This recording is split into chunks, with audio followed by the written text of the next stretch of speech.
তা আমাৰ কথা স্পষ্ট, বাংলাদেশী অবৈধ বাংলাদেশী NRC ভিতৰত সোমাব নালাগে, ভোটৰ তালিকাত সোমাব নালাগে, অসমৰ পৰা অসম চুক্তি অনুসৰি অসমৰ পৰা বিদায় দিব লাগে। সেইকাৰণে আমাৰ দিনত আমি ৰিভাৰাইন পেট্ৰলিং ওপৰত চৰকাৰে কিমান জোৰ দিছে, প্ৰায়তো তৰুণ গগৈদেৱে বৰ্ডাৰ পেট্ৰলিং ওপৰত কিমান জোৰ দিছে। কিন্তু আমি দেখিছোঁ যে এইকেইটা দিন বাংলাদেশী নামত ৰাজনীতি হৈ আছে, যে বাংলাদেশী নামত আমি অসমীয়া মানুহৰ ওপৰত, ভাৰতীয় নাগৰিকৰ ওপৰত আমি অন্যায় অত্যাচাৰ হ'বলৈ নিদিওঁ।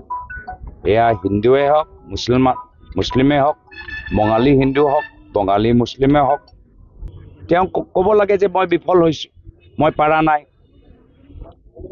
মই গৃহ বিভাগৰ দায়িত্ব মই লওঁতে মই বিফল হৈছোঁ, মই অবৈধ বাংলাদেশী বিদায় দিব পৰা নাই, মই মানুহক মই নিৰাপত্তা দিব পৰা নাই, সেইকাৰণে মই মানুহক এতিয়া বন্দুক দিছোঁ। তো মুখ্যমন্ত্রী পদত্যাগ করক।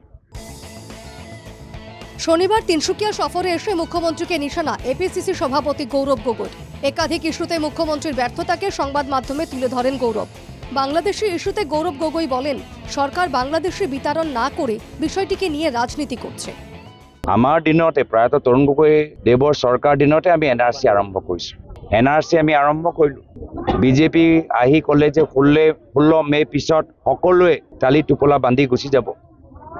এতিয়া আমি জানিবলৈ বিচাৰিছোঁ যে কিমানক তেওঁলোকে বিদায় দিব পাৰিলে।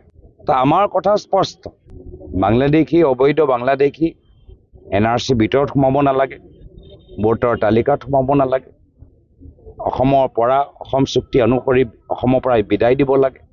সেইকাৰণে আমাৰ দিনত আমি ৰিভাৰাইন পেট্ৰলিং ওপৰত চৰকাৰে কিমান জোৰ দিছে, প্ৰায়তো তৰুণ গগৈদেৱে বৰ্ডাৰ পেট্ৰলিং ওপৰত কিমান জোৰ দিছে।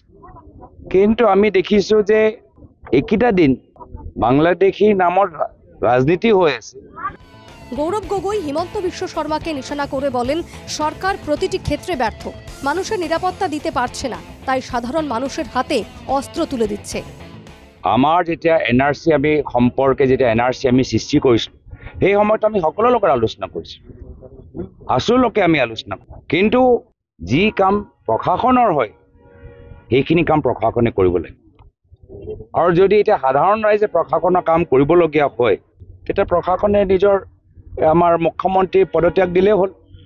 তেওঁ ক'ব লাগে যে মই বিফল হৈছোঁ, মই পাৰা নাই, মই গৃহ বিভাগৰ দায়িত্ব মই লওঁতে মই বিফল হৈছোঁ, মই অবৈধ বাংলাদেশী বিদায় দিব পৰা নাই, মই মানুহক মই নিৰাপত্তা দিব পৰা নাই, সেইকাৰণে মই মানুহক এতিয়া বন্দুক দিছোঁ।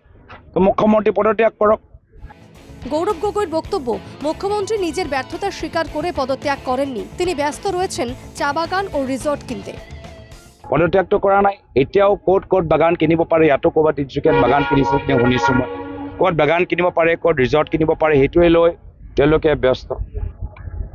আজি অসমৰ ভিতৰত কংগ্ৰেছৰ ইতিহাস, গণতান্ত্ৰিক আন্দোলন কৰা সকলৰ লগত আমি আলোচনা কৰিবলৈ প্ৰস্তুত।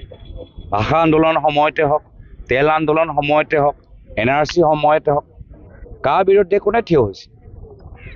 তো সেইকাৰণে কোনো যে নিজৰ হাতত আইন নলয়, তাৰ দায়িত্ব এইখন চৰকাৰ। আৰু যদি চৰকাৰে সেই দায়িত্বটো পালন কৰিব নোৱাৰে, ধৰি ৰাখিব নোৱাৰে, তেতিয়া এদিনো তেওঁ মুখ্যমন্ত্ৰী চকীত বহি থকা তেওঁৰ সুবিধাটো থাকিব নালাগে, এদিনো তেওঁ ৰৈ থাকিব নালাগে, আজিয়ে পদত্যাগ দি দিওঁ।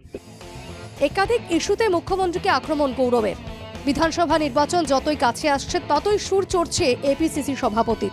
আসন্ন বিধানসভা নির্বাচনে এই ইস্যুগুলি কতটা প্রভাব ফেলে সেটাই হবে লক্ষণীয়। Bureau report, NKTV Bangla.